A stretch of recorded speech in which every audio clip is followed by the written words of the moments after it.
This is what happens when you start calisthenics. Day 1. It starts with a decision. You've seen the videos online, people floating on bars, controlling gravity like it's nothing. You think, I'm relatively fit, I can probably do a few pull-ups. You grab the bar, and then nothing. The truth about day 1 is that it is the great humbling. If you've been living a sedentary life or even a standard gym life, your nervous system has no idea how to recruit the muscles needed to move your own skeleton through space. In the gym, you bench press the bar moves, you stay stable. In calisthenics, you are the bar. You are the weight.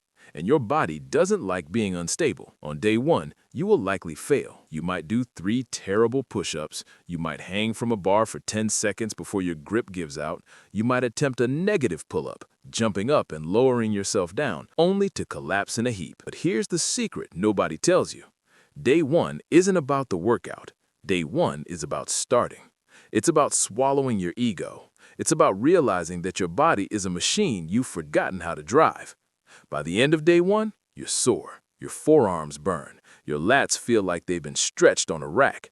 But inside your head, a switch flips. You realize the bar isn't the enemy, gravity isn't the enemy, your own limitations are.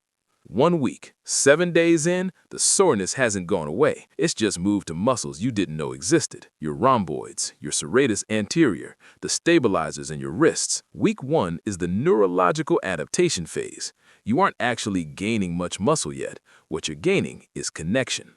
Your brain is literally building new highways to your muscles.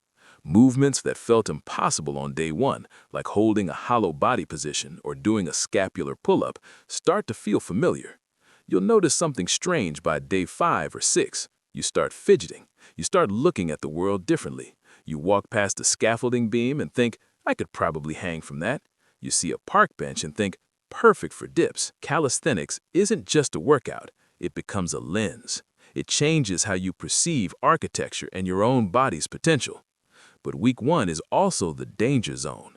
This is where the shiny object syndrome hits. You want to try muscle-ups. You want to try handstands. You're sore, your tendons are screaming, but your ego wants the impressive skill. Here's the warning. Your muscles might recover in 48 hours. Your tendons and ligaments take weeks to months. If you push too hard here, you'll get tendinitis. And tendinitis is the silent killer of the calisthenics athlete. If you survive week 1 without injury, you've passed the first test. You've proven you can listen to your body. 1 month, 30 days. This is where the magic starts. The physics of leverage begin to change. When you started, a push-up was hard because you were weak. Now, a push-up is hard because you've gained 30 days of neurological efficiency. Look at your posture. The rounded shoulders from years of sitting, they're pulling back. Your spine is stacking correctly because the posterior chain, your back, your glutes, is finally waking up. You aren't just doing exercises anymore. You're doing skills. The pull-up that was a struggle is now a clean repetition. The dip that felt like it would dislocate your shoulder is now a controlled movement. But the real change at month 1 isn't visible from the outside. It's the shift in identity. You no longer try to work out. You train.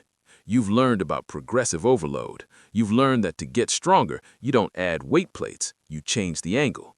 You elevate your feet for push-ups. You lean forward more on dips. You slow down the negative. You realize calisthenics isn't about grinding until failure, until you puke. It's about mastering leverage. It's about greasing the groove, doing small sets throughout the day. By the end of month 1, you're addicted. Not to the pump, but to the progress. You have a logbook. You're chasing the next rep, the next skill. Your friends are starting to ask, have you been working out? The comparison trap. But there's a valley you must cross. Around month 2 or 3, you hit the comparison trap.